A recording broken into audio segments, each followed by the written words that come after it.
రాష్ట్రంలో అరాచక పాలన కొనసాగుతోందని మండిపడ్డారు వైఎస్ఆర్సీపీ నేతలు. చంద్రబాబు ప్రాతినిధ్యం వహిస్తున్న కుప్పం నియోజకవర్గంలో రామకుప్పంలో ఎంపీపీ ఎన్నికలు అప్రజాస్వామికంగా జరిగాయని వెల్లడించారు.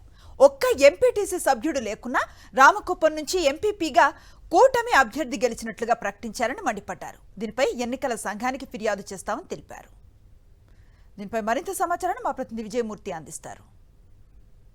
ఆంధ్రప్రదేశ్ రాష్ట్రంలో ప్రజాస్వామ్యాన్ని అపహాస్యం చేస్తూ సాక్షాత్తు ఆంధ్రప్రదేశ్ రాష్ట్ర ముఖ్యమంత్రి చంద్రబాబు నాయుడు ప్రాతినిధ్యం వహిస్తున్నటువంటి కుప్పం నియోజకవర్గంలో రామకుప్పం ఎంపీపీ ఎన్నికకు సంబంధించి ఒక్క సభ్యుడు కూడా టీడీపీ నుంచి గెలవకపోయినా వైఎస్ఆర్ కాంగ్రెస్ పార్టీకి సంబంధించినటువంటి ఎంపీటీసీ సభ్యుల్ని ప్రలోభపెట్టి టీడీపీ నుంచి గెలిచినట్లుగా ఈరోజు ఎంపీపీ అధికారికంగా ప్రకటించారు. ఇదే అంశానికి సంబంధించి ఎమ్మెల్సీ భరత్, ఇటు చిత్తూరు జిల్లాకు సంబంధించినటువంటి జడ్పీ చైర్మన్ శ్రీనివాసులు మనకు అందుబాటులో ఉన్నారు. సార్, ఓవరాల్గా చూస్తూ ఉంటే జరుగుతున్నటువంటి పరిణామాలు చూస్తూ ఉంటే ఏ విధంగా చూడొచ్చు అంటారు? ఒక్క ఎంపీటీసీ సభ్యుడు కూడా టీడీపీ నుంచి గెలవకపోయినా ఈరోజు ఎంపీపీ మా వైపు గెలిచారంటూ ప్రకటించుకున్నారు. దీన్ని ఏ విధంగా చూడాలి?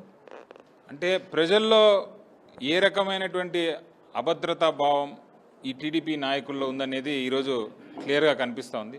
ఎందుకంటే 16 మంది ఎంపీటీసీ సభ్యులు ఉండగా 15 మంది ఎంపీటీసీ సభ్యులు వైఎస్ఆర్సీపీ పార్టీకి సంబంధించినటువంటి వారే. దాంట్లో ఒక వ్యక్తి చనిపోగా ఇప్పుడు ఈ ఎంపీపీ ఎలక్షన్ రావడం జరిగింది. ఈ 15 మందిలో కూడా 6 మందిని వాళ్ళు బలవంతంగా ప్రలోభపెట్టి వాళ్ళ మీద కేసులు పెడతామని బెదిరించి వాళ్ళ వైపు కైవసం చేసుకొని ఈరోజు మినిమం కోరం కూడా లేకుండా 15 మంది సభ్యులు అంటే 8 మంది మినిమం 50% ఉండాలి. 8 మంది సభ్యులు కూడా లేకుండా అక్కడ కేవలం 5 మంది సభ్యులు ఉంటే ఆ 5 మంది సభ్యులతోనే ఈరోజు వాళ్ళు ఎలక్షన్ చేయడం. ఆ 5 మంది సభ్యుల్లో ఒకరిని ఎంపీపీగా, మరొకరిని వైస్ ఎంపీపీగా వారంతకు వారే డిక్లేర్ చేసుకొని అందులోనూ వాళ్ళు టీడీపీ వాళ్ళే గెలిచినామని చెప్పుకోవడం నిజంగా ఎంత హాస్యాస్పదంగా ఉందంటే, ఈరోజు ఇక్కడ కుప్పం నియోజకవర్గంలో జరుగుతున్నటువంటి అన్యాయాలు కానీ వాళ్ళు చేస్తున్నటువంటి దౌర్జన్యకాండ కానీ నిజంగా చూస్తే చాలా బాధేస్తూ ఉంది. ఎటువంటి పరిస్థితుల్లో కూడా దీన్ని మేము ఒప్పుకోము. ఇది ప్రజాస్వామ్యంగా జరిగినటువంటి ఎలక్షన్ కాదు.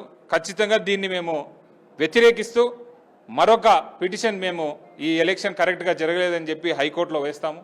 ఎలక్షన్ని ఎటువంటి పరిస్థితుల్లో కూడా క్యాన్సిల్ చేయడానికి ప్రయత్నం చేస్తాం. తెలియదు సార్, జడ్పీ చైర్మన్గా మీరున్నారు. కోరం లేకుండా ఈరోజు ఎన్నిక నిర్వహించడం అనేది సాధ్యం అవుతుందా? దీన్ని ఏ విధంగా చూడాలంటారు? ఈరోజు అప్రజాస్వామికంగా ఈరోజు రామకుప్పంలో జరిగినటువంటి ఎంపీపీ ఎన్నికను ఏ విధంగా చూడొచ్చు అంటారు? ఈరోజు కుప్పం నియోజకవర్గం ప్రజాస్వామ్యంకి గొడ్డలు పెట్టు. అది కూడా గౌరవ ముఖ్యమంత్రి చంద్రబాబు నాయుడు గారు ప్రాతినిధ్యం వహించేటువంటి కాన్స్టిట్యున్సీలో ఇలాంటి అప్రజాస్వామిక ఎన్నిక జరగడం చాలా దారుణం, దురదృష్టకరం. ముఖ్యంగా 73, 74 రాజ్యాంగం ప్రకారం ఏదైతే పంచాయతీరాజ్ యాక్ట్ చెప్తుందో, మనకు మెజారిటీ పీపుల్ లేనప్పుడు ఆ ఎన్నికని వాయిదా వేసి మరలా నోటిఫై చేయమంటారు. కానీ ఈ విధంగా 6 సభ్యులను పెట్టుకొని ఎన్నిక జరపడం చాలా దారుణం. దీన్ని ఖచ్చితంగా ఎలక్షన్ ఆఫీసర్ ఫేస్ చేయాల్సి వస్తుంది. దీని కోర్టులో మేము ఎలక్షన్ ఆఫీసర్ని కూడా పార్టీ చేయబోతున్నాం. ఇది క్లియర్లీ అన్ఫేర్ ఎలక్షన్స్ అండి. మీరు దాదాపు 3 రోజుల నుంచి మా ఎంపీటీసీలని వాళ్ళు చాలామంది ప్రలోభ చేస్తూ ఉన్నారు. ఉండే వాళ్ళందరినీ భయం దళన గురి చేసి బెదిరిస్తూ, మీరు దయచేసి మా పార్టీలోకి వచ్చేసేయండి, మా పార్టీలోకి వస్తే మీకు ఎంపీపీ ఆఫర్ చేస్తాము, లేదంటే మీపైన కేసులు పెడతాము, మీపైన కేసులు పెట్టి మీ ఫ్యామిలీ మెంబర్స్ అంతా మేము ఇబ్బంది పెడతామని చెప్పి ప్రతి ఒక్కరూ ఫోన్లు చేసి బెదిరించారు. రామకుప్పం ఎంపీపీకి ఎన్నికకు సంబంధించి అప్రజాస్వామికంగా గెలుపొందినట్లుగా ప్రకటించుకోవడం పట్ల వైఎస్ఆర్సీపీ శ్రేణులు తీవ్రంగా మండిపడుతున్నాయి. దీనిపైన న్యాయ పోరాటం చేస్తాం అని చెప్పి ఈరోజు వైఎస్ఆర్ కాంగ్రెస్ పార్టీ నేతలు ఈరోజు న్యాయ పోరాటానికి సన్నద్ధమవుతున్నటువంటి పరిస్థితులు కనిపిస్తున్నాయి. కెమెరామెన్ శ్రీకాంత్తో విజయమూర్తి, సాక్షి టీవీ, రామకుప్పం నుంచి.